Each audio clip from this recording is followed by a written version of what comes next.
Chapter 20. I didn't remember what day it was until hours later. Friday, the last workday of the week, when fights began early and crowds at the arena doubled in size. I couldn't afford to miss the match this evening, not when the whole point of Wednesday's loss had been setting up a resounding Friday win, which gave me a limited window in which to discharge the duties of my new day job, then get rid of Tank and Crow. Unfortunately, neither task looked like it was going to be easy to accomplish in haste. Well, that was a waste of time, I groused, once we'd finished nosing around the crime scene site a second time, and had returned to cruising down random city streets. Given the lack of information found at the now cleaned-up underpass, I was beginning to think Gunner had hoped I'd spend the day spinning my wheels, with the sole purpose of taking the heat off his own spur-of-the-moment trip. And I would have been glad to oblige if I'd thought Ransom was the culprit. Unfortunately, that conclusion seemed dramatically premature. From the little bit I'd seen of the Atwood pack leader, Ransom was hot-headed and not a terribly good fighter. But none of that added up to a serial killer using eBay-purchased heirlooms to somehow magic humans to death.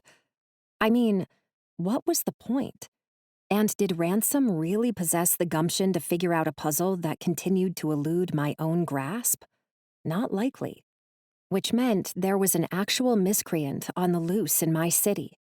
And from the way Tank and Crow peered at me like puppy dogs expecting their master to pull a bag of treats out of her pocket, it was up to me to guide the exploration onto the proper path.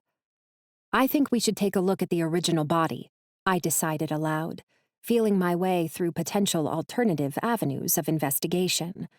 After all, what better way to track down the twisted personality we were seeking than to assess his initial foray into life-taking?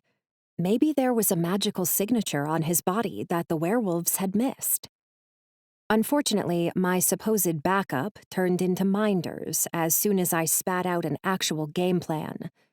"No can do," Crow said tersely, swinging into a fast food drive-thru. Then, completely changing the subject from what we were meant to be discussing, "Anybody else want a snack?" Tank looked up from his cell phone long enough to shoot off a list of items that amounted to half a cow plus an extra-large potato field.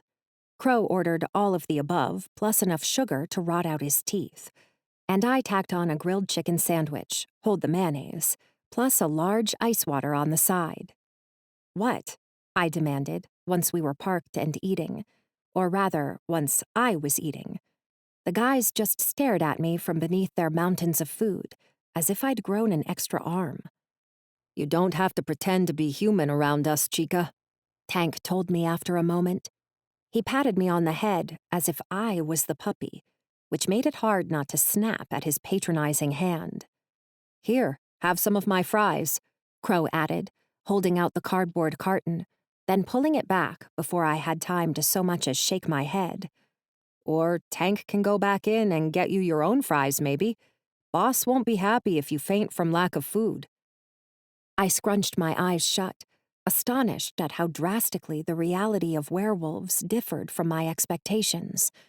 Here, I'd spent decades shivering at werewolf shadows, only to find that the sole threat from their presence was death by frustration. Or perhaps exploding when I followed their lead and ate way too much. "I have food," I growled, once I finally trusted myself enough to speak. Then, remembering what I'd asked before Crow sidetracked me, I pressed my earlier point. "We can't go see the body, or you won't take me there." "Can't," Tank answered. "Won't," Crow added. Both males spoke with their mouths full, and I had to avert my eyes before I was willing to take a bite of my own lunch. "Explain," I ordered, after chewing and swallowing. Single words sometimes worked with Kira. Perhaps similar simplicity would do the trick, while attempting to whip my unlikely assistants into shape. Sure enough, the males seemed willing enough to expand upon their earlier answers when pinned down. "We disposed of it," Tank elaborated. "Weighed it down and sunk it in the middle of the river. Can't have pesky bodies floating around for the human cops to find." Plus, the boss said to keep you safe, Crow added once his partner had finished. First murder was 2 weeks ago. That corpse has moved on from dead to wriggling, if you know what I mean. I did know what he meant. And suddenly the grainy texture of the reconstituted chicken meat in front of me looked far too much like maggots for my peace of mind. Closing the paper wrapper back up around the rest of my sandwich, I did my best to hold on to my temper. So what are we allowed to do today? Investigate, Crow answered. Drive around and look for shit, Tank suggested.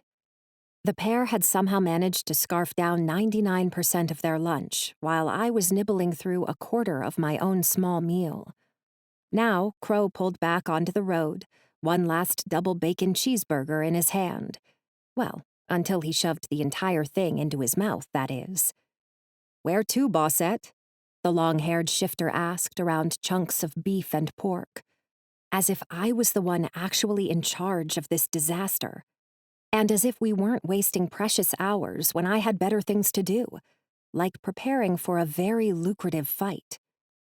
Turn right, I decided, then left at the stoplight. In short order, I'd found what I was looking for. A thoroughfare so packed that parking was unlikely within a 10-block radius. Even slowing down here would risk the driver's life, or at least the structural integrity of his wheels.